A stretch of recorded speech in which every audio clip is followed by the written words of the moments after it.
Bab 1641. Masalah alkimia terpecahkan. Putri burung walet merah tersenyum tipis dan berkata, ada banyak cara untuk mendapatkan batu vitalitas kelas kekaisaran. Pertama, kau bisa menjalankan misi memburu binatang iblis tingkat kaisar di pegunungan binatang iblis. Kedua, membunuh para master tingkat kaisar untuk aliansi assassin. Ketiga, menjawab pertanyaan alkimia yang diajukan oleh apotek eliksir planet.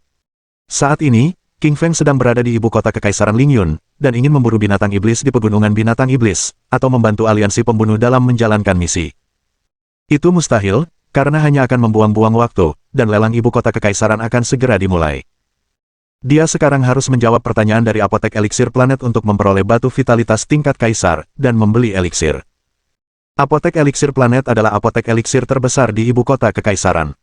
Apotek ini memiliki banyak alkemis, beberapa di antaranya setingkat raja, beberapa setingkat kaisar, dan beberapa alkemis tingkat tertinggi. Mereka sangat sibuk dan tidak punya banyak waktu untuk membantu para alkemis setingkat kaisar. Beberapa alkemis tingkat kaisar akan menuliskan masalah mereka di apotek eliksir planet, dan jika seorang alkemis membantu mereka menyelesaikannya, ia akan diberi hadiah 1 hingga 20 batu vitalitas tingkat kaisar. King Feng membiarkan Tuan Burung Walet Merah menuntunnya ke bagian pertanyaan alkemis tingkat kaisar. Semua orang di dalam apotek eliksir berdiskusi dengan penuh semangat saat mereka melihat King Feng mendekati bagian pertanyaan. Siapa orang itu? Dia mau ke bagian tanya jawab. Apa dia mengerti alkimia? Dia adalah King Feng, dan sangat populer di ibu kota kekaisaran akhir-akhir ini. Dia bahkan telah mengalahkan pengawal pangeran. Aku tahu bahwa King Feng memang kuat, tapi ramuan bukanlah teknik, bisakah dia benar-benar memahaminya? Semua orang di sekitar menatap King Feng dengan keraguan dan ketidakpercayaan di mata mereka. King Feng tersenyum ringan, dan tidak peduli dengan pembicaraan orang-orang di sekitarnya. Bagian pertanyaan panjangnya sekitar 5 meter, dengan piring pertanyaan hijau yang terbuat dari kayu spiritual. Ada sekitar 30 piring dengan pertanyaan di bagian depan, dan bagian belakang dibiarkan kosong untuk jawaban. Pertanyaan yang sederhana sekali, mengapa seseorang menanyakannya? King Feng melihat pertanyaan di plat pertama bagian itu, dan matanya dipenuhi kebingungan.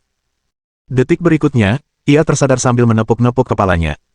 Ia telah mempelajari seni alkimia orang suci dalam benaknya, jadi pertanyaan-pertanyaan sederhana ini tak bisa menipunya. Pertanyaan pada plat pertama sangat sederhana, yakni menanyakan tentang bahan pembuat ramuan yin yang, dan jawaban yang benar akan mendapatkan 5 batu vitalitas tingkat kaisar. Tanpa ragu, King Feng menulis di belakangnya, rumput suanyin, tanah neraka, dan cabang malam hitam. Orang ini menjawab dengan benar, dia benar-benar mengerti alkimia.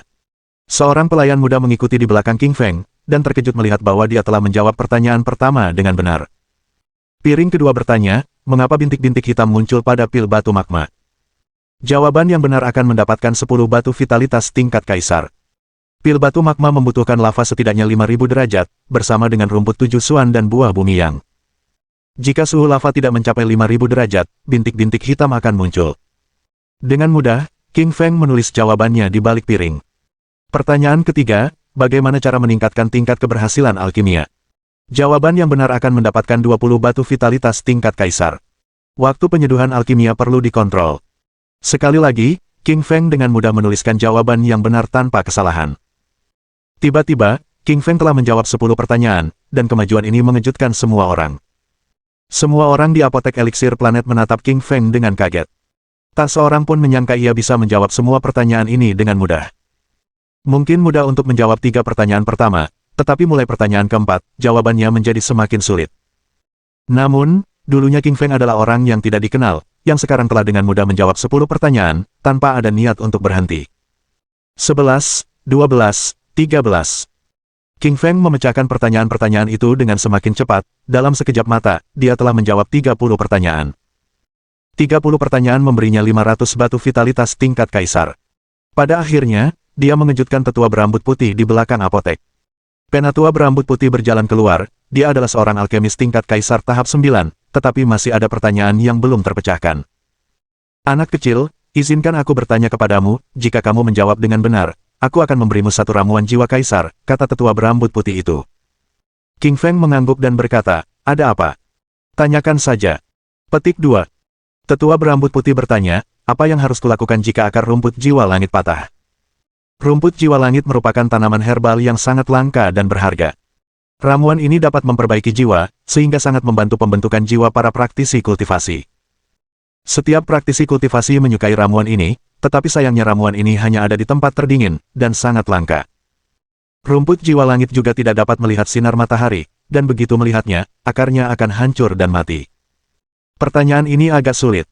Kalau orang lain, pasti tidak akan bisa menjawabnya, tapi kebetulan saja, Li Qingfeng tahu jawabannya. Qingfeng pernah membaca tentang cara memulihkan akar rumput jiwa langit yang patah di bab ke-10 dari Alchemy Arts of Science. 3 hal yang dibutuhkan untuk memulihkan akar rumput jiwa langit yang patah, air jiwa yin, darah ular es, dan sari kayu hijau untuk merekatkan kembali akarnya, ujar Qingfeng sambil tersenyum tipis. Tetua berambut putih itu menjadi gembira, dan jelas bahwa Qingfeng telah menjawab dengan benar dari ekspresinya. Keheningan yang mencekam. Seluruh apotek eliksir planet terdiam ketika Qingfeng menjawab pertanyaan tetua berambut putih itu. Semua orang ternganga kagum saat menatap Qingfeng dengan kaget. Ini adalah pertanyaan seorang alkemis kaisar tingkat 9, dan dijawab oleh Qingfeng.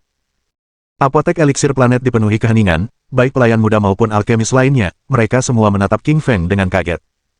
Apa orang ini masih manusia? Bagaimana mungkin dia menjawab pertanyaan kaisar tungku eliksir kuno? Ya, dia terlalu kuat, kau lihat. Bahkan kaisar tungku ramuan kuno pun terkejut. Apakah ini berarti orang ini bahkan lebih berpengetahuan tentang ramuan daripada kaisar tungku ramuan kuno? Mendengar pembicaraan semua orang, Qingfeng hanya tersenyum tipis, lalu berbalik dan berkata, bisakah kau memberiku ramuan jiwa kaisar sekarang? Tentu saja, wajah kaisar tungku ramuan kuno itu dipenuhi dengan keterkejutan, dan bahkan kesulitan untuk berjalan. Kaisar tungku ramuan kuno mewariskan ramuan jiwa kaisar kepada Qingfeng. Penampilan pemuda yang seperti iblis ini sangat mengejutkannya. Ini 500 batu vitalitas tingkat kaisar yang kau peroleh hari ini. Pelayan muda itu menyerahkan batu vitalitas tingkat kaisar itu kepada Qingfeng dengan kaget. Pelayan muda itu hanya mengejek Qingfeng, tetapi sekarang wajahnya dipenuhi dengan kerumitan dan penyesalan. Kaisar alkimia tungku kuno tidak hanya memberikan ramuan jiwa kaisar kepada Qingfeng, dia juga memberi Qingfeng ramuan pengangkat jiwa, karena dia tahu bahwa Qingfeng sangat kuat, jadi dia harus membangun koneksi yang baik. Kemudian, Kaisar alkimia tungku kuno bergegas kembali ke ruang alkimia, dan melanjutkan pekerjaan alkimianya. Qingfeng menatap pelayan muda itu, dan dengan sekali pandang ia menyadari masalah latihannya. Setelah beberapa patah kata bimbingan, pelayan muda itu dipenuhi rasa terima kasih. Qingfeng tidak membantu pelayan muda ini tanpa alasan, dia ingin tahu semua tentang apotek eliksir ini. Dengan beberapa saran, pelayan muda itu berterima kasih atas pengetahuan alkimia, dan dia menceritakan kepada Qingfeng semua yang dia ketahui tentang apotek ramuan planet. Dari server muda, Qingfeng mendapat gambaran jelas tentang apotek eliksir planet, dan mengetahui banyak hal tentang alam alkimia tanah api merah tua. Qingfeng tahu bahkan alkemis terkuat di Crimson Fireland hanya setingkat kekaisaran, tetapi seni alkimia orang suci miliknya pastilah yang terkuat. Bab 1642. Pembunuhan Li Qingfeng. Qingfeng menyimpan ramuannya erat-erat di dadanya, lalu membawa anak anjing hitam dan Li yang kembali ke hotel. Ia bergegas kembali ke kamarnya, menutup semua jendela dan pintu, sementara Li yang tinggal di kamar lain. Qingfeng dan anak anjing hitam berada di ruangan yang sama, karena dia mempercayai anak anjing hitam karena mereka telah melalui banyak hal, dan anak anjing itu mengetahui banyak rahasia Qingfeng, seperti Kaisar Malam Gelap, Api Emas, dan Batu Giling Hitam Putih. Qingfeng berkata dalam hati kepada Kaisar Malam Kegelapan di pedang, "Senior, aku membawakanmu ramuan tingkat Kaisar untuk meningkatkan kekuatan jiwa, silakan serap sekarang." Petik 2. Kekuatan jiwa Kaisar Malam Kegelapan terluka saat terakhir kali menolong Qingfeng, dan kini dia tertidur lelap. Butuh beberapa saat bagi Qingfeng untuk membangunkannya, karena kondisinya sangat lemah. Jiwanya tidak stabil saat melayang-layang, dan tampak kabur. Melihat keadaan Kaisar Malam Kegelapan, Qingfeng merasa iba, sebab Kaisar sangat berarti baginya dan telah banyak menolongnya. Jiwa kabur Kaisar Malam Kegelapan terbang keluar dari pedang Qingfeng, dan matanya berbinar ketika dia melihat 2 ramuan jiwa tingkat Kaisar. Jiwanya sangat lemah, tetapi sebagai orang suci, dia masih mengerti beberapa teknik orang suci. Jiwa Kaisar Malam Kegelapan terbang di hadapan 2 ramuan jiwa tingkat Kaisar, dan mengaktifkan teknik sucinya untuk menembakkan 2 sinar cahaya hitam yang menyerap semua energi dari ramuan jiwa Kaisar dan ramuan pengangkat jiwa. Tak lama kemudian, kekuatan jiwa terhisap habis dari ramuan itu, dan kedua ramuan tingkat Kaisar itu berubah menjadi tumpukan abu. Dengan hembusan angin, ramuan itu terbang ke udara. Jiwa Kaisar Malam Kegelapan kini semakin jernih, karena ia telah memulihkan banyak kekuatan. Tentu saja, masih ada perbedaan besar dari kondisi terbaiknya, tetapi ia kini dapat terbang bebas, menjawab pertanyaan, dan berbicara tanpa masalah. Kaisar Malam Gelap menatap Qingfeng dan berkata, "Katakan padaku di mana kita berada." King Feng mengangguk dan menceritakan kepada Kaisar semua tentang perjalanannya dari susunan transmisi kutub utara ke planet Mars yang lebih tinggi, bersama dengan keadaan dan situasi terkini di ibu kota Kekaisaran Lingyun. Mendengar itu, Kaisar terdiam sejenak, lalu berkata, "Si kecil, kalau tebakanku benar, musuh terbesarmu di planet ini pastilah Kaisar Api Merah. Dia adalah kekuatan alam Raja Roh, dan kau baru berada di tingkat ke-8 alam Kaisar Roh, jadi kau tidak bisa mengejarnya sampai kau mencapai alam Raja Roh. Senior, aku tahu. Kaisar Api Merah pasti punya kekuatan yang luar biasa, kalau tidak, dia tidak mungkin bisa menjadi penguasa planet tingkat tinggi. Aku tidak akan mengejarnya kecuali aku punya kekuatan yang cukup." Kaisar Malam Kegelapan memandang King Feng dengan penuh pujian atas kesadarannya. Kemudian, Kaisar menceritakan kepadanya tentang pengetahuan penting, informasi formasi susunan, dan kesulitan yang dihadapi selama pelatihan. Lagi pula, Kaisar adalah seorang tua yang berpengetahuan luas dan dapat dengan mudah memecahkan masalah yang paling sulit sekalipun. Setelah Kaisar berbagi ilmunya dengan King Feng, ia berubah menjadi seberkas cahaya hitam yang kembali ke pedang King Feng dan melanjutkan istirahatnya. Sekalipun dia telah menyerap kekuatan di dalam 2 ramuan jiwa, dia masih belum dapat mencapai kondisi terkuatnya dan memerlukan lebih banyak istirahat. King Feng berbalik ke tempat tidur, duduk dengan kaki disilangkan dan membentuk isyarat tangan khusus saat berlatih nyanyian surgawi abadi. Dia tahu musuhnya sangat kuat, jadi dia harus mengambil langkah kecil, tetapi akan lebih baik jika bisa bertemu putri ketiga atau kaisar. Kemudian melalui kekuatan seluruh negeri, dia bisa menemukan Sue Lin dan Ruyan Liu, yang akan jauh lebih cepat daripada jika dia sendirian. Sekarang, King Feng perlu meningkatkan kekuatannya. Setelah kekuatannya meningkat cukup, ia bisa membunuh Kaisar Api Merah, lalu menemukan Sue Lin dan Ruyan Liu. Mantra abadi surgawi milik King Feng adalah teknik tingkat abadi yang dapat menyerap ki esensi paling murni di udara. Ki esensi ini akan mengalir dari pori-pori tubuh King Feng ke kulit, otot, tendon, dan organ-organnya, lalu berkumpul di inti rohnya. Inti rohnya akan menjadi semakin kuat. Di sisi lain, Black Puppy duduk sambil mengaktifkan kekuatan super anjing leluhurnya untuk menyerap esensi iblis di ruang angkasa dan mengubahnya menjadi kekuatannya sendiri. Tidak lama setelah dia mulai berlatih, dia mengerutkan kening saat merasakan gelombang energi pembunuh yang datang dari atap-atap, karena dia sangat menyadari bahaya dan energi pembunuh. Kemudian sebuah anak panah hitam melesat turun dari atap bagaikan sinar petir, diarahkan ke jantung King Feng dan berusaha menembusnya. Mata Li Qingshan menyipit, lalu ia tersenyum dingin. Tangan kanannya tiba-tiba mencengkeram anak panah hitam itu dengan keras, dan anak panah itu pun jatuh terbelah 2 ke tanah.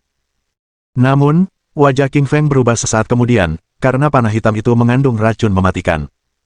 Mata panahnya berwarna hitam, begitu pula batangnya, karena bersinar dengan cahaya hitam.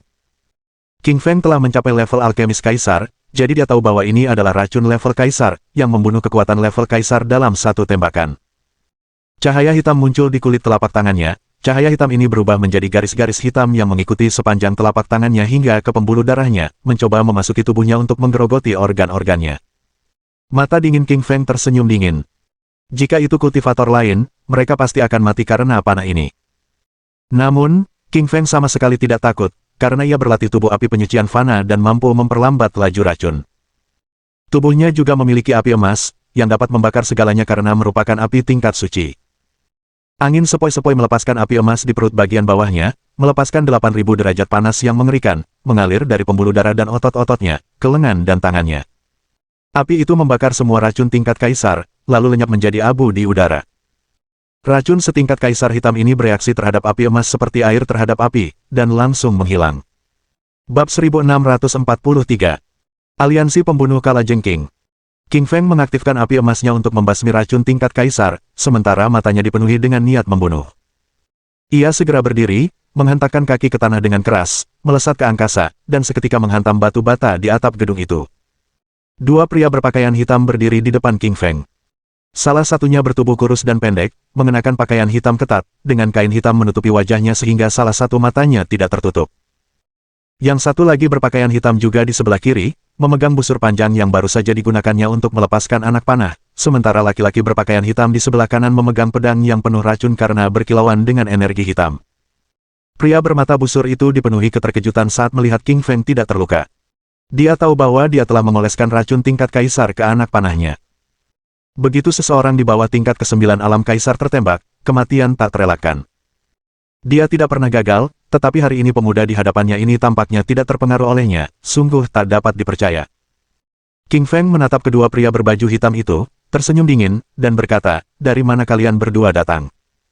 Beraninya kalian mencoba membunuhku. Pria di sebelah kiri yang memegang busur menjadi marah saat mendengar kata-kata King Feng, jadi dia mengangkat tangannya lagi ke busur hitam dan menarik tali busur. Sekali lagi, panah beracun tingkat kaisar ditembakkan seperti sambaran petir hitam, yang langsung muncul di depan tenggorokan King Feng. King Feng mencibir, mengangkat kedua jarinya yang bagaikan pahlawan super dan tiba-tiba menjepit ujung anak panah hitam, memutarnya, dan menghancurkan anak panah itu ke tanah. Api emas milik King Feng kemudian dengan mudah membubarkan racun tingkat kaisar. Dengan satu gerakan pikiran, pedang kaisar api dipanggil keluar dari cincin interspatial. Dengan gerakan pergelangan tangannya, dan energi vital api yang melonjak ke dalam pedang, ia menerjang maju untuk membentuk sinar merah energi pedang api dengan niat pedang, yang menyelimuti seluruh bangunan untuk mencegah kedua pria berpakaian hitam itu melarikan diri. Energi pedang merah itu sangat kuat, bahkan udara pun berderak keras, dan langsung muncul di hadapan pria berbusur itu. Pria itu mencoba menghentikannya dengan tangannya, tetapi suhu energi pedang merah yang sangat tinggi dengan cepat membakar tangannya. Lelaki yang diikat dengan busur itu menggertakkan giginya, merintih sambil menahan jeritan kesakitannya, dan menatap lelaki di sampingnya yang memegang pedang. Pria berbaju hitam lainnya tiba-tiba mengayunkan pedangnya, membentuk sinar energi pedang hitam yang menerjang ke arah kilatan energi pedang api milik King Feng. Kedua kekuatan itu berbenturan dan mengguncang langit, memberi kesempatan bagi pria yang memegang busur itu untuk melarikan diri. Energi pedang api milik King Feng terblokir, tetapi itu tidak mengherankan, karena dia bahkan belum menggunakan kekuatan penuhnya. Ia terus menerjang maju dengan tubuhnya dan tiba-tiba muncul di hadapan pria berbaju hitam itu. Ia kemudian membuka mulutnya dan melepaskan raungan keempat, raungan singa, singa petir dan guntur, saat seekor singa petir gelombang suara hitam muncul di hadapannya. Singa petir itu luar biasa kuat, begitu muncul, ia meraung keras dan melepaskan sambaran petir yang dibentuk oleh gelombang suara. Ia menyerbu pikiran pria berbaju hitam dan melahap kekuatan jiwanya. Pendekar pedang itu menjerit kesakitan, lalu jatuh ke tanah tak bernyawa, karena jiwanya telah dimakan. Sang pemanah berpakaian hitam tercengang, ia tak pernah menyangka bahwa King Feng begitu kuat, membunuh rekannya hanya dengan satu raungan. Kemudian, King Feng mengangkat tangan kanannya dan mencuri busur pria berbaju hitam itu. Dengan gerakan memutar yang kuat, ia mematahkan busur baja tingkat kaisar itu menjadi dua. Lalu, tangan kanan King Feng membentuk cakar dan mengangkat pria berbaju hitam itu dengan memegangi lehernya. Katakan siapa yang memerintahkan kalian berdua untuk membunuhku. Pria berbaju hitam itu menatap King Feng dengan penuh kebencian dan amarah. Ia siap mati, jadi ia menggigit giginya, memecahkan kapsul beracun. Racun itu masuk ke tenggorokannya, dan kepalanya terkulai lemas ke samping saat ia meninggal. Wajah King Feng muram, matanya dipenuhi amarah. Siapa sangka pria berbaju hitam ini bisa begitu galak. Dia bunuh diri demi menyembunyikan rahasia darinya. King Feng menundukkan kepalanya untuk mencari petunjuk di dalam tubuh kedua pria itu, tetapi tidak menemukan apapun. Namun, ia berhasil menemukan tato kalajengking di pergelangan tangan mereka. Ia mengerutkan kening, matanya dipenuhi keraguan. Ia tidak begitu mengenal pasukan api merah, karena ia hanya tahu penguasa tertinggi adalah Kaisar Api Merah. Tiba-tiba, King Feng mengerutkan kening karena merasakan gerakan ringan di belakangnya. Pasti ada seseorang yang bersembunyi tak jauh darinya. Meskipun tersembunyi dengan baik, King Feng tetap menemukannya. King Feng berdiri dan berkata, siapa di balik cerobong asap, keluarlah. Petik 2. Lalu seorang wanita berpakaian hitam berjalan keluar dari balik cerobong asap. Wanita berbaju hitam ini sangat seksi. Pakaian ketatnya menonjolkan lekuk tubuhnya dan kedua matanya berkilauan. King Feng tersenyum dingin dengan niat membunuh di matanya, saat dia berkata, apakah kamu juga seorang pembunuh? Wanita berbaju hitam itu melambaikan tangan kanannya ketika mendengar itu, lalu berkata, saya bukan dari aliansi assassin. Saya hanya lewat hari ini untuk urusan, dan melihat ada pembunuhan di sini, jadi saya mampir. Energi pembunuh di tubuh King Feng masih belum hilang. Dia menatap wanita berpakaian hitam itu dengan dingin, bersiap menyerang jika dia mengatakan sesuatu yang mencurigakan. Wanita berpakaian hitam itu menyadari bahwa King Feng tidak mempercayainya, jadi dia menjelaskan lagi, semua pembunuh itu memiliki kalajengking di pergelangan tangan mereka, karena mereka berasal dari aliansi pembunuh teratas Ling Yun, aliansi pembunuh kalajengking. Lihat pergelangan tanganku, tidak ada tato kalajengking. Wanita cantik berpakaian hitam itu menunjukkan pergelangan tangannya kepada King Feng, dan dia melihat bahwa pergelangan tangannya bersih seperti batu giok putih, seolah tidak ada apapun di sana. Bab 1644. Wanita cantik misterius. King Feng bertanya kepada wanita berpakaian hitam itu, pergelangan tanganmu tidak memiliki tato kalajengking, tapi mengapa kamu mengenakan pakaian serba hitam? Wanita berbaju hitam itu memutar bola matanya ketika mendengar itu, lalu cemberut dan berkata, siapa bilang aku tidak bisa pakai baju hitam? Kau juga pakai baju hitam, Apa itu artinya kau dari aliansi pembunuh kalajengking? King Feng terdiam. Siapa sangka wanita cantik berbaju hitam ini akan lancang dan mengalihkan pertanyaan itu kepadanya. Benar. King Feng mengenakan pakaian hitam, karena ia menyukai warna hitam, bukan karena ia berasal dari aliansi pembunuh kalajengking. Dia merasa telah mengajukan pertanyaan yang salah. Seharusnya dia tidak menilai seseorang dari pakaiannya. Jika seorang kultivator biasa mengenakan pakaian ketat berwarna hitam, apakah ini berarti mereka berasal dari aliansi assassin? Jelas itu tidak pantas. King Feng merasa canggung, jadi dia berkata, "Oke, seharusnya aku tidak mengatakan itu, tapi siapa kamu?" Wanita cantik berbaju hitam itu tersenyum dan membuka mulutnya. King Feng mengira wanita itu akan memberitahunya identitasnya, tetapi wanita itu memutar matanya dan berkata, "Aku tidak akan memberitahumu." Lalu wanita berpakaian hitam itu berbalik di udara dan menghilang dalam kabut hitam. King Feng berdiri di sana dengan terkejut. Seorang wanita cantik menggodanya, tetapi dia sama sekali tidak merasa marah padanya. Dia tahu perempuan berbaju hitam ini tidak bermaksud jahat, jadi dia seharusnya bukan musuh. Lagi pula, dia memang agak imut. King Feng mengaktifkan esensi vital api internalnya untuk melepaskan dua sinar api merah ke tubuh pria berbaju hitam, membakar mereka menjadi abu. Kemudian King Feng melihat sekeliling dan menyadari tidak ada orang lain di sekitar sebelum kembali ke kamar. Anak anjing hitam baru saja bangun dari latihannya, lalu menatap King Feng dan bertanya, "Apa itu?" "Ada yang mencoba membunuhmu." King Feng tersenyum ringan dan menceritakan semuanya pada Black Puppy. Anak anjing hitam terdiam, lalu berkata, "King Feng, kalau tebakanku benar, orang-orang berbaju hitam itu pasti dikirim oleh putra mahkota. Kau telah menyerang pengawal putra mahkota, dan sebagai calon penguasa Ling Yun, dia tidak mungkin bisa memaafkanmu." King Feng mengangguk dan setuju dengan anak anjing hitam. Meskipun dia tidak takut, dia tidak merasakan hal baik apapun terhadap putra mahkota. Kalau saja orang itu baik, maka King Feng akan membiarkan semuanya berlalu, tetapi kalau dia mencoba membunuh King Feng lagi, maka King Feng tidak akan keberatan membunuh putra mahkota, dan membiarkan pangeran kedua menjadi kaisar. Pangeran kedua sangat baik, tulus, dan berbicara kepada King Feng dengan sopan, jadi King Feng lebih menyukainya.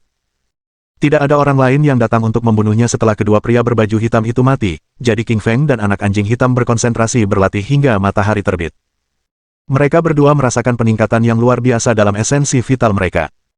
Pada saat yang sama, tak jauh dari istana Kaisar Putra Mahkota, di markas besar aliansi pembunuh tengkorak, seorang pria parubaya berpakaian hitam bertopeng kalajengking duduk di kursi hitam dengan tatapan dingin.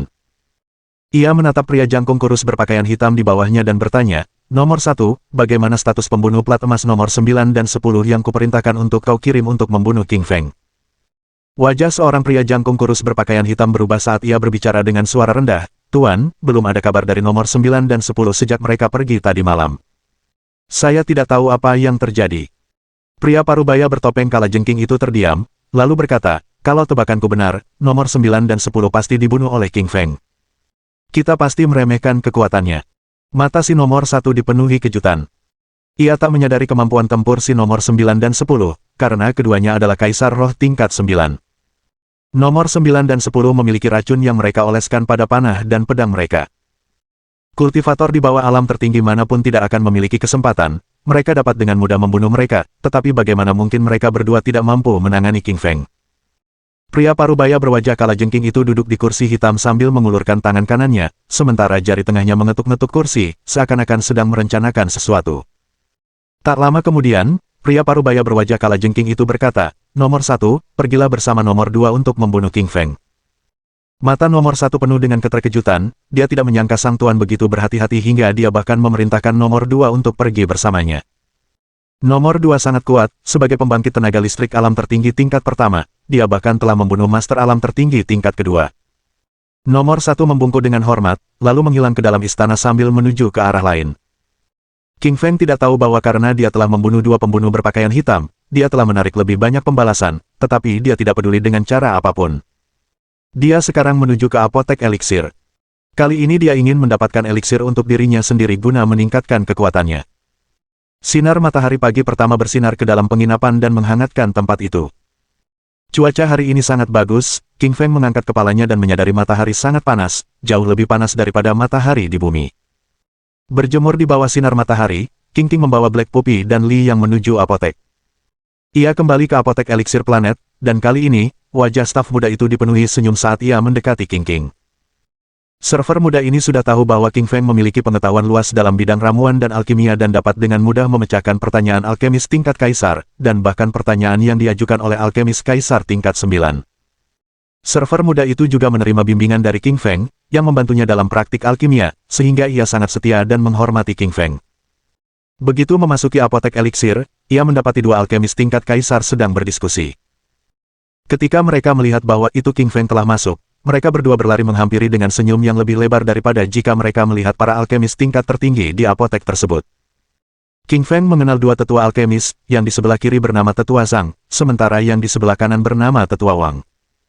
Keduanya berusia sekitar 200 tahun, dan sebagai alkemis tingkat kaisar yang terkenal, mereka mampu menciptakan ramuan tingkat kaisar. King Feng tersenyum ringan dan berkata, "Penatua Zhang, Penatua Wang, apa yang bisa saya lakukan untuk kalian berdua?" Penatua Zhang, sedikit malu saat mengelus jenggot putih di wajahnya yang keriput, berkata, "Saya punya pertanyaan untuk ditanyakan, dan saya berharap Anda bisa menjawabnya." Bab 1645. Alam Kaisar Roh tingkat ke-9 tercapai. King Feng menatap tetua berambut putih di depannya, dan berkata, "Tetua Zhang, ajukan pertanyaanmu." Petik 2. King Feng masih memiliki perasaan baik terhadap tetua Zhang ini. Penatua Zhang menggosok tangannya dan berkata dengan malu-malu, "Saya telah melakukan beberapa kesalahan saat membuat ramuan Far Inflamed, dan selalu ada kekurangan kecil di dalamnya, ramuan itu tidak terlalu murni. Ramuan api jauh adalah ramuan kaisar tingkat kelima, bahan-bahannya terdiri dari rumput lava batu, minyak blower, dan yang terpenting, daun 7 suan. Umurnya pasti lebih dari 1000 tahun, dan hanya batangnya yang bisa digunakan." Mata Penatua Zhang dipenuhi kebingungan dan tidak mengerti mengapa hanya batangnya yang dapat digunakan. King Feng tersenyum tipis dan menjelaskan, seluruh energi yang dari daun 7 suan terkonsentrasi di batangnya. Terlebih lagi, karena daun dan ujungnya telah menyerap kelembapan dan udara selama masa hidupnya, ia akan menjadi lembab. Jadi, jika kau menggunakan bagian atas daun 7 suan untuk meramu ramuan, pasti ada kekurangannya. Petik 2. Tetua Zhang mengangguk mengerti, wajahnya dipenuhi rasa terima kasih. Tetua Wang di sampingnya juga menggosok-gosokkan tangannya, dan menatap King Feng dengan penuh semangat, karena ia juga punya pertanyaan. King Feng tersenyum ringan dan berkata, "Penatua Wang, ajukan pertanyaanmu." Petik 2. Tetua Wang berkata, "Aku sedang meramu ramuan penyempurna tulang alam kaisar tingkat 8, tetapi setiap kali, efeknya berkurang sepertiga. Ramuan pemurni tulang alam kaisar tingkat 8 membutuhkan tulang harimau iblis suan hitam tingkat 8, serta tulang buaya suan es. Selain itu, kau juga harus menggunakan tulang penutup kepala, karena tulang-tulang lainnya tidak cukup kuat." Tetua Wang bertanya dengan bingung, "Kenapa harus tulang kepala? Saya selalu menggunakan tulang belakang. Bukankah tulang belakang iblis yang terkuat?" Sebagian besar tulang belakang binatang iblis adalah yang terkuat, tetapi tulang kepala harimau suan hitam dan buaya suan es adalah yang terkuat. Berbeda dengan binatang iblis lainnya, kalian harus menggunakan tulang kepala untuk membuat ramuan penyempurna tulang. Penatua Wang membungkuk dan berterima kasih kepada King Feng setelah dia mengerti. Lalu, bersama Penatua Zhang, mereka berdua meninggalkan apotek untuk kembali ke ruang alkimia mereka untuk meracik ramuan. Keinginan terbesar para alkemis adalah meracik ramuan mereka. Ada banyak murid dan pelayan di apotek, dan wajah mereka dipenuhi keterkejutan ketika mendengar King Feng berbicara dengan dua alkemis tingkat kaisar. Mereka memandang King Feng dengan kagum. "Kau lihat, itu King Feng. Dia sangat kuat. Dia menjawab semua pertanyaan di apotek terakhir kali. Tentu saja aku tahu, bahkan para alkemis tingkat tinggi pun menghormatinya. Saya berharap bisa mendapatkan bantuan dari King Feng." "Ya, benar, dengan kemampuanmu. Tidakkah kau lihat bahwa bahkan alkemis tingkat kaisar pun gemetar ketika mereka meminta bantuannya?" Semua murid alkemis di sekitar memandang King Feng dengan kagum. Tentu saja, King Feng mendengar murid-murid alkemis ini, tetapi ia tidak pernah meremehkan mereka yang lemah. Sebaliknya, ia mengagumi mereka yang berusaha keras untuk naik pangkat. King Feng tersenyum ringan saat berkata kepada murid-murid farmasi, "Saya bisa menjawab pertanyaan apapun yang mungkin Anda miliki." Petik 2. Sekitar 10 murid alkemis sangat bersemangat saat mereka berjalan di depan King Feng dan menceritakan pertanyaan mereka kepada mereka. Meskipun pertanyaannya sangat sederhana, para alkemis tingkat kaisar yang sombong itu tidak pernah repot-repot menjawabnya. Dengan penuh kesabaran, King Feng menjawab semua pertanyaan murid-murid farmasi, karena pikirannya menyimpan seni alkimia santo emas. Seni itu masih berguna bahkan di planet tingkat tinggi seperti Mars. Ke-10 murid alkemis itu semua pergi dengan gembira setelah mereka memahami jawaban-jawaban King Feng dan menjadi lebih hormat pada King Feng, melihatnya sebagai senior, atau bahkan guru. Pelayan muda itu mengikuti King Feng dengan kagum, dan bertanya, "Ramuan apa yang kamu inginkan?" King Feng berkata, aku ingin ramuan yang dapat meningkatkan kekuatan fisikku. Pelayan muda itu mengangguk, dan ketika dia bersiap untuk mengambil ramuan untuk King Feng, sebuah suara tua terdengar, kamu tidak perlu mengambil ramuan untuk King Feng, aku akan membuat ramuan untuknya sendiri. Seorang tetua berambut putih keluar dari ruang alkimia ramuan, dia adalah seorang alkemis alam kaisar tingkat 9 yang bernama Lu Gu, alkemis terkuat di apotek ramuan. Terakhir kali, King Feng membantunya memecahkan masalah alkemis, sehingga memungkinkannya membuat kemajuan lebih jauh. King Feng tersenyum ringan dan berkata, Tuan Lu Gu, Anda sudah keluar. Petik 2. Master Lu Gu melambaikan tangannya dan berkata, King Feng, kemampuan alkimiamu lebih tinggi dariku, jadi jangan panggil aku Master, aku tidak pantas menyandang gelar itu. Aku berhasil menciptakan ramuan kaisar api yang tingkat 9 ini berkat bantuanmu. Ini bisa meningkatkan kekuatan fisikmu.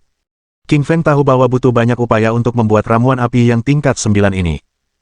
Banyak jenis bahan berharga yang dibutuhkan, dan semuanya dijual dengan harga tinggi, dengan asumsi bahan-bahan tersebut dapat ditemukan. Hanya apotek besar seperti Planetary Elixir Pharmacy yang bisa mengaksesnya, sementara apotek eliksir yang lebih kecil pun tidak. Eliksir api yang jauh lebih kuat daripada imajinasi siapapun dan harganya sekitar 5 batu vitalitas tingkat kaisar. Kata King Feng, ramuan ini terlalu berharga, aku tidak layak mendapatkannya. Lu Gu tertawa dan meletakkan ramuan api yang di tangan King Feng, lalu berkata, kau pantas mendapatkan ini, King Feng. Kau telah banyak membantuku. Jika bukan karenamu, aku takkan pernah bisa menciptakan ramuan ini. Akhirnya, setelah banyak dibujuk, King Feng mengambil ramuan api yang dari Lu Gu, berterima kasih padanya, mengobrol sebentar, dan kemudian berbagi lebih banyak pengetahuan alkimia dengannya. Ramuan api yang sangat penting bagi King Feng. Dengan ramuan ini di tangannya, ia membawa anak anjing hitam dan Li yang pergi dari apotek ramuan. Tentu saja, sebelum mereka pergi, King Feng meminta 2 ramuan lagi, satu untuk anak anjing hitam, dan satu lagi untuk Li yang untuk meningkatkan kekuatan mereka. Setelah King Feng kembali ke hotel, tanpa ragu-ragu, dia kembali ke kamarnya, duduk dengan kaki disilangkan, dan memasukkan ramuan api yang ke dalam mulutnya.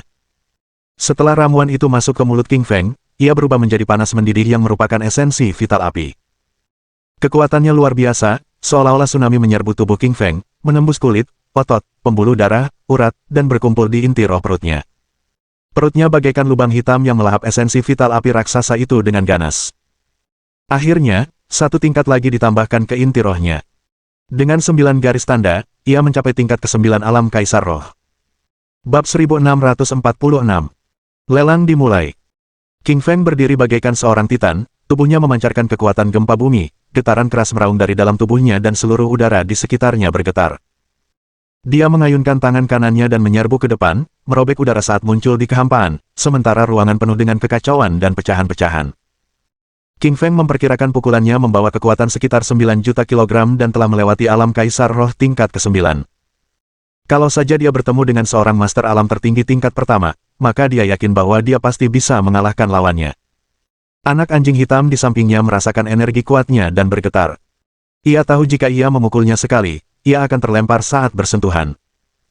Kini langit kembali terang, saat matahari terbit dan memancarkan cahaya hangat yang menyinari seluruh permukaannya.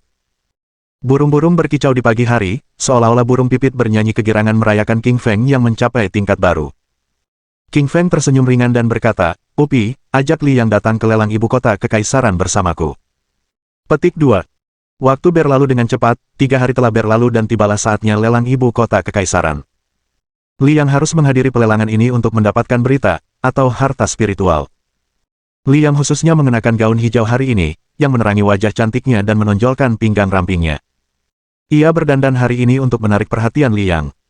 Namun, King Feng tidak terlalu memperdulikannya, karena King Feng telah melihat banyak wanita cantik yang jauh lebih cantik dari Li Yang. Latihan adalah yang terpenting baginya saat ini, karena dia harus menemukan Suelin dan mencari tahu apakah Meng Yaosu adalah putri ketiga atau bukan, sementara hal lainnya tidak penting sama sekali. Melihat ekspresi Li Yang yang tidak tergerak, wajah Li Yang dipenuhi kesedihan. Ia pikir ia bisa menarik perhatiannya hari ini, tetapi ia gagal total. Li Yang juga sangat cantik di Merkurius dan Genius. Ia memiliki banyak pengagum, tetapi di hadapan King Feng, semuanya sia-sia. Anak anjing hitam berada di sebelah kiri King Feng, sementara Li Yang berada di sebelah kanan saat mereka berdiri di depan gerbang Kowloon, saat orang-orang berkumpul di luar dalam kerumunan besar. Banyak pendekar sejati, bangsawan, dan sekte-sekte kultivasi diri yang kuat datang ke lelang ibu kota kekaisaran karena mereka semua telah diundang. Lelang ibu kota kekaisaran memiliki sejarah panjang, telah ada sejak berdirinya Lingyun, dengan latar belakang yang sangat kuat. Beberapa orang mengatakan kaisar berada di baliknya, sementara yang lain percaya bahwa itu adalah kekuatan-kekuatan besar di daratan lainnya. Bagaimanapun, itu adalah pelelangan yang hebat, di mana mereka menjual banyak ramuan, teknik, harta spiritual, binatang iblis, pil iblis, peta tersembunyi, wanita cantik langka, dan bahkan informasi rahasia. King Feng merasakan banyak kehadiran yang kuat di antara kerumunan di jalan, sebagian besar merupakan kekuatan alam raja, alam kaisar roh, bahkan beberapa kekuatan alam tertinggi. Ibu kota kekaisaran Lingyun sangatlah kuat, karena kekuatan yang tak terhitung jumlahnya berkumpul. Namun, King Feng tidak peduli, karena ia telah mencapai alam kaisar roh tingkat 9, dan para ahli ini tidak dapat membuatnya takut lagi, kecuali jika sang kaisar sendiri. Beberapa kekuatan mulia menaiki kereta mewah yang terbuat dari kayu spiritual. Binatang iblis tingkat kaisar menarik kereta-kereta ini dengan kekuatan yang luar biasa. Aksara jimat arai dipahat pada roda kayu, memancarkan cahaya kuat yang dapat menangkal segala serangan dan pembunuhan. King Feng tidak terlalu peduli pada para pelatih, tetapi Li yang di sampingnya tersentak karena dia belum pernah melihat pelatih sekuat itu. Petani, berhentilah melihat, sebuah suara sombong tiba-tiba terdengar dari kereta mewah itu. Dia adalah seorang gadis berusia 16 atau 17 tahun, dengan wajah cantik, tetapi mata kecilnya penuh dengan kejelekan. Gadis ini naik kereta tingkat kaisar dan mengenakan pakaian mewah. Dia kebetulan melihat Li yang menghalangi pandangannya saat membuka jendela, jadi dia menyuarakan rasa jijiknya. Wajah Li yang berubah, matanya dipenuhi kesedihan. Lagi pula, ia memang berasal dari planet yang tingkatnya lebih rendah, jadi di planet yang tingkatnya lebih tinggi ini wajar saja ia merasa kurang percaya diri. Kini setelah ia disebut petani, ia merasa sedih. King Feng tersenyum ringan, menepuk bahu Li Yang dan menghiburnya. "Minggir, jangan ganggu kami," katanya sambil melambaikan tangan ke arah gadis di kereta tingkat kaisar. Mata gadis berbaju hijau itu dipenuhi amarah saat mendengar kata-kata King Feng. Dia segera mengeluarkan cambuknya dan menyerang King Feng untuk menghukumnya. King Feng tersenyum ringan saat dia meraih ke depan dengan tangan kanannya, memegang cambuk baja hitamnya, menariknya dan mengambil cambuknya. Gadis berbaju hijau itu terkejut melihat ini. Ia selalu menyerang orang lain dengan cambuknya, tanpa perlawanan, karena ia putri seorang bangsawan di Lingyun. Siapa sangka ada yang berani mengambil cambuknya hari ini, orang ini benar-benar memohon kematian. Dia menatap dingin ke arah King Feng dan berkata, "Aku putri seorang bangsawan Lingyun, beraninya kau mencuri cambukku. Kembalikan sekarang, atau aku akan menghukummu." King Feng tersenyum dingin melihat keangkuhan gadis berpakaian hijau itu, lalu tiba-tiba dia mengayunkan cambuknya ke pantat binatang iblis kereta. Binatang iblis tingkat kaisar itu sangat kuat, tetapi tidak sebanding dengan King Feng, karena pantatnya membengkak kesakitan. Binatang iblis tingkat kaisar yang ketakutan itu berteriak kesakitan, sambil menerjang maju sambil menarik kereta. Gadis berpakaian hijau itu pun menjerit ketakutan, dan tubuhnya terjatuh dengan keras ke dalam kereta saat kepalanya terbentur kayu spiritual yang keras, melukai kulit kepalanya dan menyebabkannya berdarah. Anak anjing hitam tertawa di samping King Feng. Ia mengulurkan kaki depannya dan berkata, "Itu karena kesombonganmu, lihat siapa yang kau ajak bicara." Semua orang di sekitar tampak terkejut. Banyak yang menjadi korban kesombongan gadis berbaju hijau itu, jadi siapa yang tahu dia akan dihukum hari ini. Bab 1647. Konflik. King Feng hanya bertemu sebentar dengan putri bangsawan Lingyun. Namun, ia tak menyangka akan bertemu dengannya lagi, jadi ia meremas cambuk kuda baja di tangannya dan menghancurkannya berkeping-keping. Lalu ia membawa Li Yang dan anak anjing hitam menuju lelang ibu kota kekaisaran. Beberapa praktisi terkejut melihat cambuk kuda baja yang hancur. Mereka tahu bahwa cambuk itu terbuat dari bahan berkualitas kaisar, dan sangat kuat sehingga orang biasa tidak akan mampu mematahkannya dengan tangan kosong. Siapa yang tahu cambuk kuda baja itu akan menjadi seperti lumpur di tangan King Feng, karena mudah dihancurkannya. Beberapa kultivator mandiri bahkan memandang King Feng secara berbeda, wajah mereka menjadi pucat dan tubuh mereka tanpa sadar melangkah mundur saat mereka mengenalinya. King Feng sangat terkenal di ibu kota kekaisaran akhir-akhir ini, dapat dikatakan dia adalah pendekar pedang paling populer saat ini, karena jarang ada yang berani melawan putra mahkota. King Feng sama sekali tidak peduli dengan wajah-wajah ketakutan orang-orang di sekitarnya, karena dia akan segera meninggalkan ibu kota kekaisaran. Tujuannya adalah seluruh planet, sebuah negeri kecil Lingyun tak berarti apa-apa baginya. Itu hanyalah lokasi sementara baginya. Lelang ibu kota kekaisaran terletak di sisi timur kota Yunlan, lokasinya sangat strategis karena menghadap matahari. Di pagi hari, kita bisa menikmati sinar matahari pertama, sementara matahari terbenam di siang hari. Lelang ibu kota kekaisaran memiliki luas sekitar 100.000 meter persegi. Lelang ini terbagi menjadi 5 lantai berbentuk silinder. Satu lantai diikuti lantai lainnya, sehingga mampu menampung sekitar 10.000 orang secara total. Ada banyak kereta yang diparkir di depan lelang ibu kota kekaisaran, dengan 10 atau lebih kereta tingkat tertinggi di bagian paling depan, yang berarti ada sekitar 10 pembangkit tenaga listrik kerajaan tertinggi di sana. Di belakang kereta tingkat tertinggi terdapat ribuan kereta tingkat kaisar, bersama dengan ribuan kereta tingkat raja. Setiap jenis kereta mewakili karakter yang kuat, karena metode perjalanan mereka mencerminkan status dan kekuatan mereka. Tentu saja, King Feng tidak peduli dengan pelatih-pelatih kuat ini, karena ia hanya percaya pada tinjunya sendiri. Selama ia cukup kuat, ia akan mampu menghancurkan musuh manapun dengan satu pukulan. Ada alun-alun besar di depan lelang ibu kota kekaisaran, dan kereta-kereta itu parkir di kedua sisi alun-alun. Di depan alun-alun terdapat jalan utama selebar 9 meter, dengan batu meteorit hijau yang digunakan untuk membangun tanah. Batu-batu hijau itu adalah batu meteorit kelas 4 dan jauh lebih kuat daripada batu meteorit kelas 3. Ada sekitar 3 meter pohon tinggi yang ditanam di kedua sisi jalan utama, yang bukan pohon biasa, melainkan pohon-pohon tingkat raja yang memancarkan aura kehidupan. Aroma mereka mampu membuka pori-pori seseorang yang menanamnya sendiri. Itulah pandangan orang dalam mengenai lelang ibu kota kekaisaran, yang disebut-sebut sebagai lelang terkuat di seluruh kerajaan. Semua kultivator di lelang ibu kota kekaisaran mengenakan pakaian mewah yang terbuat dari kulit binatang iblis.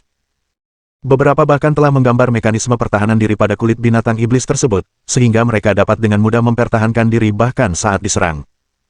Di antara sekitar 10.000 orang yang hadir di pelelangan, hanya Li Yang dan Li Yang yang berpakaian buruk.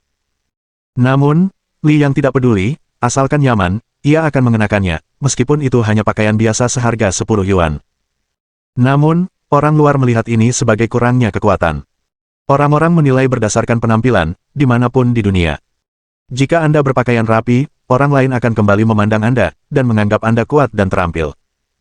Jika Anda berpakaian buruk, mereka akan menganggap Anda tidak terampil dan tidak berkuasa. 4 penjaga berdiri di luar lelang ibu kota kekaisaran, masing-masing bertubuh jangkung dan berpakaian hitam. Tak seorang pun di antara mereka yang memegang pedang atau bilah pedang, mereka hanya berdiri di sana dengan tangan kosong namun tetap memancarkan aura yang kuat kepada orang lain. Hanya dengan sekali pandang, King Feng menyadari bahwa keempat penjaga ini semuanya berada di alam kaisar roh. Dari penjaga tingkat kaisar yang mereka pekerjakan di pintu-pintu, jelas terlihat betapa kuatnya lelang ibu kota kekaisaran. Itulah sebabnya banyak praktisi kultivasi diri tidak berani membuat masalah di sana. Ada yang mengatakan, seorang master alam tertinggi tingkat ketiga pernah bekerja di dalam lelang ibu kota kekaisaran. Ia pernah menamparkan seorang pembuat onar hingga berlumuran darah, dan sejak saat itu, tak seorang pun berani membuat masalah di sana. Tepat saat King Feng bersiap memasuki pelelangan, para penjaga berpakaian hitam menghalanginya di pintu. Pemimpin pengawal, juga pengawal yang berada di paling depan, melepaskan energi alam kaisar roh tingkat kelima saat dia menatap dingin ke arah King Feng. Ini bukan tempat untuk pria berpakaian buruk sepertimu. Kau bahkan tidak punya pakaian kulit binatang iblis, dari desa mana kau berasal? Tanya penjaga itu kepada King Feng dengan nada curiga. King Feng memutar matanya, siapa sangka dia akan bertemu orang yang begitu bias. Apakah mengenakan pakaian sederhana saja sudah cukup untuk membuatnya menjauh dari lelang ibu kota kekaisaran? Tepat saat King Feng hendak mengeluarkan undangan itu, sebuah suara mengejeknya dari belakang. Hahaha, bukankah ini petani yang baru saja kita temui? Lihat ke cermin dulu sebelum kau mau masuk ke lelang ibu kota kekaisaran, kata sebuah suara tajam dari belakangnya. King Feng berbalik dan melihat orang yang mengejeknya kebetulan adalah putri bangsawan Ling Yun yang dilihatnya sebelumnya. King Feng menghela napas pelan. Sungguh menyebalkan, dia benar-benar bertemu dengannya lagi. Dia baru saja memukul kudanya dengan cambuk, menyebabkannya membuat binatang iblis setingkat kaisar itu tak terkendali. Binatang itu menyeretnya dengan kecepatan tinggi, dan kepalanya memar. King Feng tidak merasa menyesal, gadis itu mengejeknya dan memanggilnya petani, jadi dia harus menghukumnya. Dia tersenyum tipis dan berkata, kau menyebalkan sekali, kau mengikutiku kemanapun aku pergi seperti permen karet. Kenapa kau mengikutiku? Apa kau tidak punya hal yang lebih baik untuk dilakukan? Mata wanita berbaju hijau itu dipenuhi amarah saat mendengar kata-kata King Feng, karena dia memutuskan untuk membuat masalah baginya. Dia memutuskan tidak akan membiarkan pria ini lolos begitu saja hari ini. Beraninya dia memukul kereta binatang iblisnya, dan bahkan melukainya. Ini semua salahnya. Wanita berpakaian hijau itu melangkah di depan King Feng, menghunus pedang panjangnya, dan menyerbu ke arahnya tanpa berkata apa-apa lagi. King Feng berdiri di sana dengan damai, hingga pedang wanita berpakaian hijau itu tiba tepat di hadapannya, dan kemudian dia tiba-tiba mencengkeram ujung pedang itu dengan kedua jarinya secepat kilat. Tidak peduli seberapa keras wanita berpakaian hijau itu menarik, dia tidak dapat melepaskan pedangnya dari jari-jarinya. Wajah perempuan berbaju hijau itu memerah karena seluruh tubuhnya mulai terasa lelah. Semuanya sia-sia, betapapun gilanya ia mengaktifkan esensi vital internalnya. Bab 1648. Semua orang berkumpul bersama. Gadis berbaju hijau menatap King Feng dan berkata dengan dingin, "Lepaskan pedangku." King Feng mencibir dengan ejekan di matanya dan berkata, "Mengapa aku harus melepaskannya? Kaulah yang menusukku." Petik 2. Gadis berpakaian hijau itu berkata dengan nada meremehkan, "Kau mencambuk binatang iblisku dan mengejutkannya, aku harus menghukummu." Mata King Feng dipenuhi amarah terhadap kesombongan dan kekasaran gadis ini. Dia tidak suka memukul wanita, tetapi jika wanita itu memang pantas mendapatkannya, maka dia tidak akan keberatan menghukumnya. King Feng mencubit ringan dengan dua jari kanannya, mematahkan pedang itu menjadi dua dan membiarkannya jatuh ke tanah. Wajah gadis berpakaian hijau itu berubah saat tubuhnya didorong mundur oleh energi besar yang dilepaskan oleh King Feng. Seorang pria parubaya berbaju hijau berdiri di belakang gadis berbaju hijau, yang merupakan pengawalnya. Ia mengulurkan tangan dan menangkap gadis berbaju hijau yang terdorong mundur. Mata gadis berbaju hijau itu dipenuhi amarah dan dia berkata kepada pria parubaya berbaju hijau, "Paman Wang, bantu aku memberi pelajaran pada bajingan ini." Pria parubaya berpakaian hijau itu mengangguk saat dia melangkah maju, dan tanah bergetar saat kakinya tertanam di tanah. Permukaan batu meteorit itu luar biasa keras, jadi kekuatan fisiknya pasti luar biasa hingga mampu meninggalkan jejak seperti itu.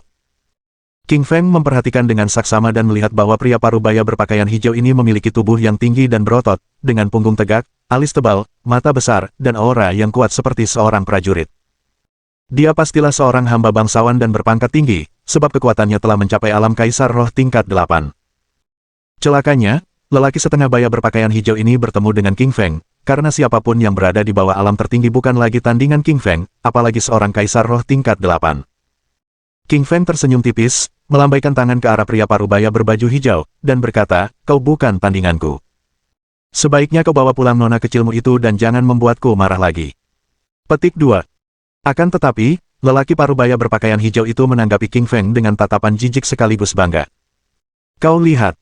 Dia salah satu dari 3 pengawal terbaik bangsawan, dia punya kekuatan fisik terkuat di ketentaraan." Benar sekali. Kekuatan fisiknya sudah mencapai tingkat ke-8 alam Kaisar Roh, dan salah satu pukulannya setara dengan kekuatan Kaisar Roh tingkat ke-9. Ya, bahkan beberapa kultivator tingkat Kaisar pun bukan tandingannya, dia terlalu kuat. Kurasa anak itu akan kalah. Semua penonton berkumpul dalam diskusi sambil menunjuk ke arah keduanya. Pria parubaya berpakaian hijau ini sangat terkenal di ibu kota kekaisaran, banyak yang mengenalinya dan percaya pada kekuatannya. Pria parubaya itu tiba-tiba menyerbu ke depan dengan tinju prajuritnya, merobek udara, menerbangkan semua batu dan tanah dengan angin kencang, dan menyebabkan semua orang di sekitarnya mundur. Di hadapan pukulan dahsyat pria parubaya berbaju hijau itu, wajah tenang dan kaku berdiri tegak. Ia bahkan meletakkan tangannya di belakang punggung dengan arogansi yang luar biasa. Semua orang mencemooh saat melihat sikap arogan King Feng, mereka pikir dia terlalu menyebalkan, karena dia sama sekali tidak peduli dengan prajurit terkuat milik sang jenderal. Pria parubaya berbaju hijau itu semakin marah ketika melihat ini. Ia menyalurkan lebih banyak esensi vital, bahkan sampai ke bagian-bagian ruang yang hancur berkeping-keping dalam upaya melukai King Feng.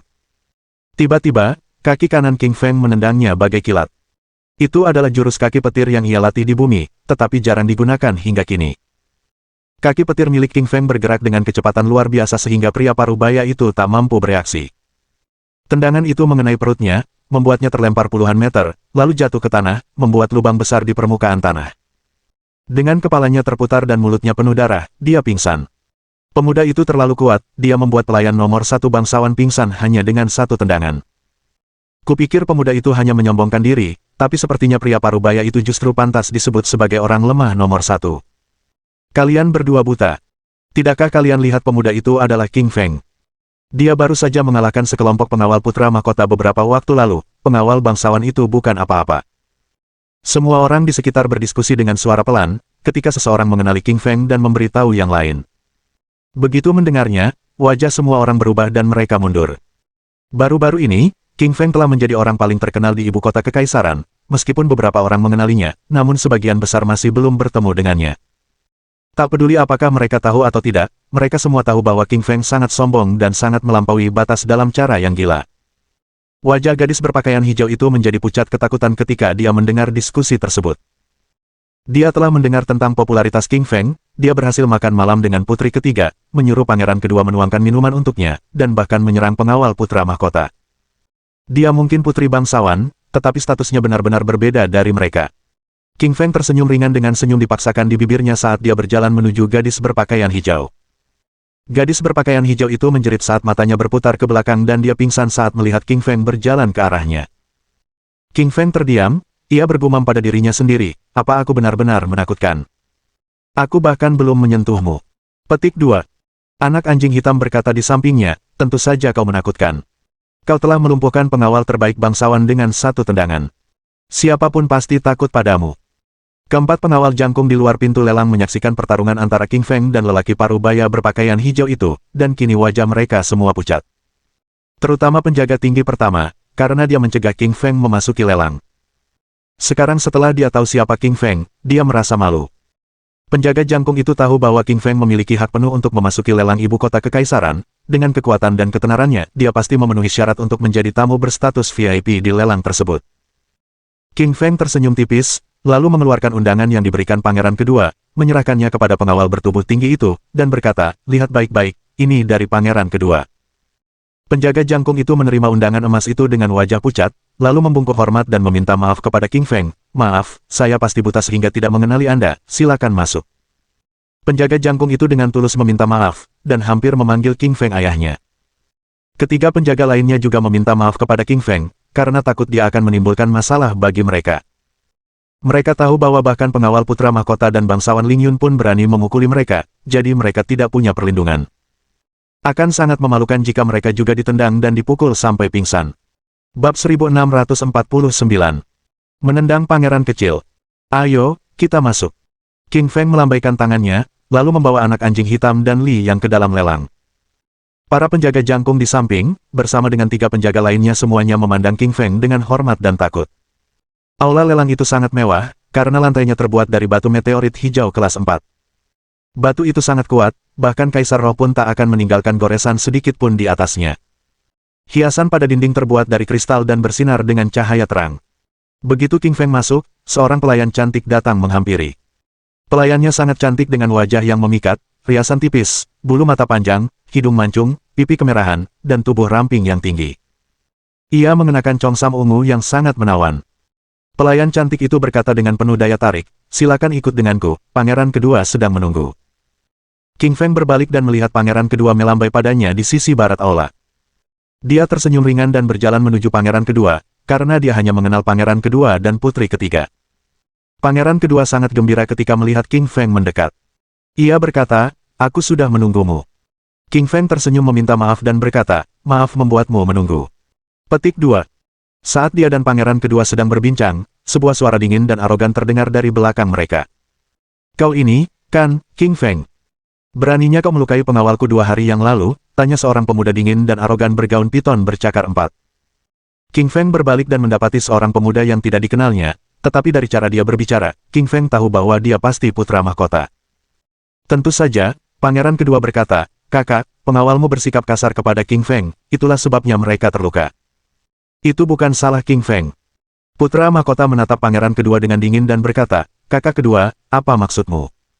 Beraninya kau membantu orang luar menuduh kakakmu. Pangeran kedua tersenyum dingin dan membalas, kakak, kau telah melakukan kesalahan dalam beberapa hal, jadi aku akan memihak pihak yang benar, bukan pihak yang memiliki hubungan darah. Semua kultivator dan bangsawan di sekitar melihat ini dan raut wajah mereka berubah saat mereka mundur untuk menghindari masalah. Mereka tidak ingin terlibat dalam konflik antara putra mahkota dan pangeran kedua. Para bangsawan Ling Yun dan para kultivator mandiri semuanya tahu bahwa putra mahkota dan pangeran kedua sedang bertarung demi mahkota masa depan, untuk menjadi kaisar masa depan. Namun tidak semuanya pergi, beberapa tetap tinggal untuk mendukung putra mahkota mereka. Misalnya, pangeran muda yang tadi berjalan mendekat dari jauh dan berkata, putra mahkota benar, kami ini bangsawan. Bagaimana mungkin kami bisa dibandingkan dengan orang biasa ini?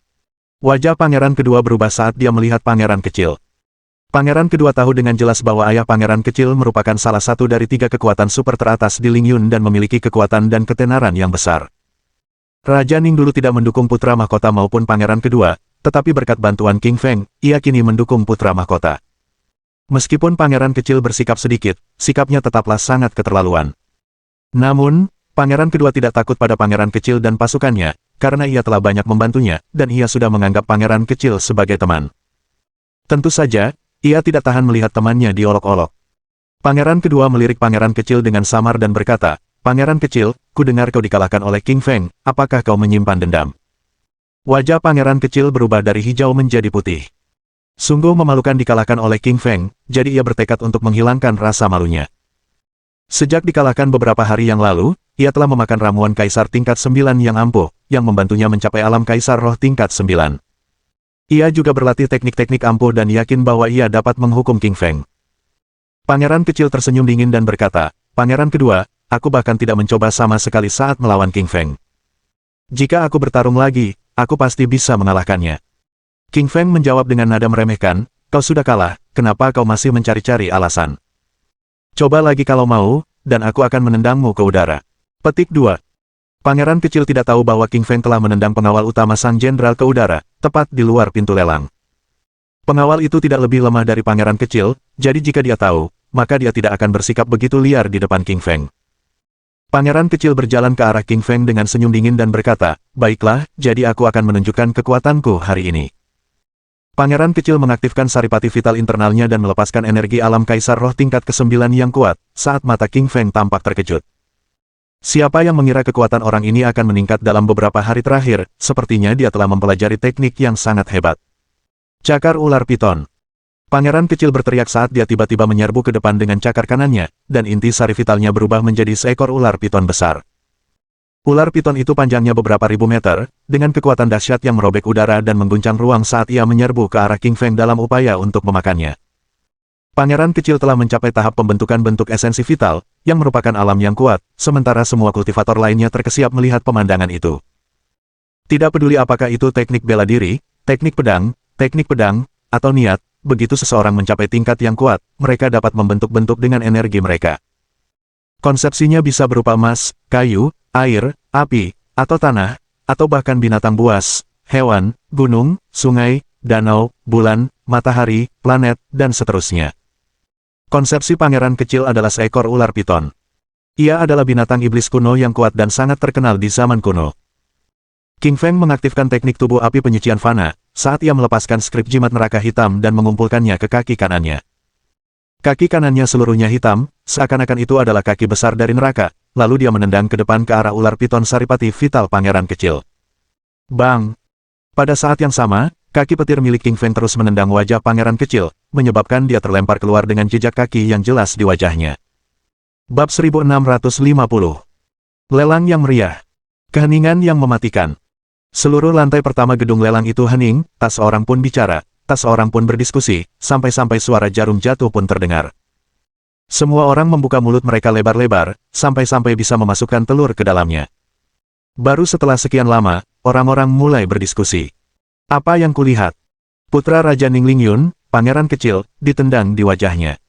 Pangeran kecil yang malang, kau lihat jejak kaki di wajahnya. Pasti itu aib seumur hidupnya. Dia memintanya dengan segala kesombongan dan keangkuhannya. Sekarang dia sudah bertemu tandingannya. King Feng bahkan tidak peduli pada putra mahkota, apalagi pangeran kecil. Semua kultivator di sekitar berdiskusi dengan penuh semangat sambil menatap King Feng dengan hormat. Mereka hanya mendengar ketenaran King Feng di ibu kota kekaisaran, dan bahwa dia tidak takut pada siapapun. Namun, tak seorang pun menyangka ia akan menendang pangeran cilik di depan para pembudidaya diri dan bangsawan ini. Bukan hanya wajah pangeran cilik yang ditendangnya, tetapi juga wajah Raja Ning, wajah kaisar, dan wajah para bangsawan.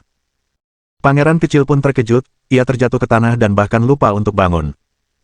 Baru setelah dia mendengar pembicaraan semua orang, dia berdiri, menyentuh jejak kaki di wajahnya, dan matanya dipenuhi keterkejutan dan kemarahan. King Feng, beraninya kau menendang wajahku, aku harus membunuhmu hari ini. Mata pangeran kecil dipenuhi dengan niat membunuh, saat ia melepaskan energi yang kuat. Kaki pangeran kecil menghentakkan kaki ke tanah saat tubuhnya melambung ke langit membentuk seekor burung hitam besar dan langsung tiba di hadapan King Feng. Pangeran kecil menendang ke arah King Feng dengan kakinya, dalam upaya meninggalkan jejak kaki di wajah King Feng. Namun, gerakan tubuh King Feng sangat cepat, dengan sedikit gerakan, ia tiba-tiba muncul kembali di hadapan pangeran kecil. Secepat kilat, kaki kanannya melesat ke wajah pangeran kecil, meninggalkan jejak kaki lain di pipi kirinya. Kedua sisi wajah pangeran kecil memiliki jejak kaki yang jelas, membuatnya tampak sangat konyol. Tubuh pangeran kecil terlempar keluar lagi, ia menyemburkan darah dengan wajah pucat dan hampir pingsan. Pangeran kecil telah melancarkan kedua serangan itu, tetapi sebelum penggarap teori mendalam di sampingnya bahkan sempat menyerang, King Feng sudah menendangnya ke udara. Pangeran kecil tahu bahwa dirinya telah kalah telak dan dipermalukan hari ini, dan dia mungkin akan menjadi bahan tertawaan seluruh ibu kota kekaisaran mulai sekarang. Ia mengira ia bisa mengalahkan King Feng begitu ia mencapai tingkat ke-9 alam kaisar roh dan menguasai teknik tertinggi setengah langkah yang kuat, tetapi siapa sangka bahwa kekuatan fisiknya bisa sekuat itu. Kekuatan fisiknya pada dasarnya tak terkalahkan. Pangeran kecil bahkan berpikir bahwa tidak ada seorang pun di bawah alam tertinggi yang dapat menjadi lawan King Feng. Wajah pangeran kecil berubah menjadi hijau karena marah, saat dia berkata kepada penggarap teori mendalam di sampingnya, pergi dan bunuh King Feng itu. Sang penggarap teori mendalam mengangguk saat seluruh tubuhnya melepaskan energi alam tertinggi yang menyelimuti King Feng, dalam upaya untuk membatasi tubuh King Feng. Naskah jimat neraka muncul di tubuh King Feng. Dengan sedikit gerakan, ia menghancurkan penindasan tingkat tertinggi, membuat wajah penggarap teori mendalam dipenuhi keterkejutan. Sang penggarap teori mendalam tidak menyerah, dia mengangkat kaki kanannya dan mengetuk tanah dengan ringan untuk membentuk sinar energi pedang hitam yang ganas. Dia menggunakan kakinya untuk memadatkan energi pedang dengan kekuatan besar, tidak heran jika dia merupakan kekuatan alam tertinggi tingkat pertama. Sayangnya, King Feng tidak peduli, ia melepaskan tubuh api penyucian fana dengan kaki kanannya untuk melepaskan skrip jimat hitam berisi kekuatan mengerikan yang menekan neraka. Ia menginjak energi pedang hitam dan menghancurkannya hingga tak bersisa. Mata sang penggarap teori mendalam yang kuat itu dipenuhi dengan keterkejutan saat dia menyaksikan kekuatan fisik King Feng. Ketika dia melihat King Feng beberapa hari yang lalu, dia tidak begitu kuat, jadi bagaimana kekuatannya bisa meningkat begitu banyak dalam beberapa hari. Itu mengejutkannya. Sang penggarap teori mendalam merupakan seorang master alam tertinggi tingkat pertama yang sangat terkenal di negeri Lingun dan sangat tersohor di ibu kota kekaisaran, sehingga banyak yang mengenalnya sebagai seorang yang berkekuatan super. Dia telah hidup selama beberapa ratus tahun, dan telah melihat banyak sekali orang jenius, tetapi mereka tidak ada apa-apanya jika dibandingkan dengan King Feng, bagaikan semut jika dibandingkan dengan raksasa. Dia berpikir bahwa meskipun dia muda, dia tidak akan mampu mengalahkan King Feng dalam kondisi puncaknya. Mata sang penggarap teori mendalam dipenuhi kekhawatiran, karena ia tahu ia telah bertemu tandingannya. Pemuda di hadapannya jelas merupakan tantangan, jadi ia memutuskan untuk menggunakan harta spiritualnya. Sang penggarap teori mendalam menggerakkan niatnya dan menghunus pedang hijau. Pedang hijau ini memiliki ukiran aksara jimat yang rumit. Begitu muncul, energi pedangnya memenuhi udara dan menembus langit. Ini adalah pedang spiritual tertinggi, karena melepaskan aksara jimat tertinggi. Tiba-tiba, sebuah suara yang menawan berkata, penggarap teori mendalam, ini adalah lelang ibu kota kekaisaran. Bertarung dilarang, dan harta spiritual tertinggimu akan merusak tempat ini. Sang penggarap teori mendalam tidak peduli dengan suara merdu itu, tetapi ketika dia melihat siapa orangnya, wajahnya sedikit berubah. Tak jauh dari penggarap teori mendalam, berdiri seorang perempuan berpakaian hitam, berusia sekitar 20-an tahun, dengan wajah yang menarik. Ia tampak sangat seksi dengan lekuk tubuhnya, dan berjalan menghampiri dengan wajah bangga. King Feng menatap wanita berpakaian hitam itu dengan heran, dan berpikir dalam hati, bagaimana mungkin itu dia. Dia secara alami mengenali wanita berpakaian hitam ini, dia adalah wanita yang ditemuinya di atap ketika aliansi pembunuh Kalajengking mencoba membunuhnya. King Feng membunuh 2 pembunuh, dan pernah melihat wanita berpakaian hitam ini sebelumnya. King Feng merasa bahwa wanita berbaju hitam ini tidak sesederhana itu. Tidak hanya cantik, ia juga memiliki kekuatan dan latar belakang yang luar biasa, karena ia muncul di atas gedung tempat para pangeran kerajaan makan, dan tidak ada orang biasa yang bisa pergi ke sana. King Feng sekarang tahu, dia pasti berasal dari kekuatan di balik lelang ibu kota kekaisaran. Sang penggarap teori mendalam tersenyum ringan sambil menyimpan pedang agungnya, mengangkat tangannya dan berkata, Nyonya muda Yayun, jadi itu Anda, maafkan saya karena lupa. Wanita cantik berpakaian hitam bernama Yayun ini menatap sang penggarap teori mendalam dan berkata, ini tidak boleh terjadi lagi. Mata King Feng dipenuhi kejutan. Siapa sangka Yayun ini memiliki aura yang begitu kuat. Ia memberi ceramah kepada penggarap teori mendalam, dan tetua itu pun menyerah dan mendengarkannya. Pangeran kedua di samping menatap King Feng dengan ragu, lalu menjelaskan dengan tenang, Yayun ini punya latar belakang yang hebat, dia adalah nona dari lelang ibu kota kekaisaran, dengan latar belakang misterius yang bahkan tidak kuketahui. Mohon dukungan dari omom ante-ante sekalian, buat subscribe atau sharekan novel Mimin ke Facebook kalian, agar channel Mimin bisa terus berkembang. Dengan begitu, Mimin bisa lebih semangat untuk up novel seru lain ke depannya. Buat teman-teman yang sudah subscribe dan sharekan novel Mimin, Mimin ucapkan terima kasih sebanyak-banyaknya.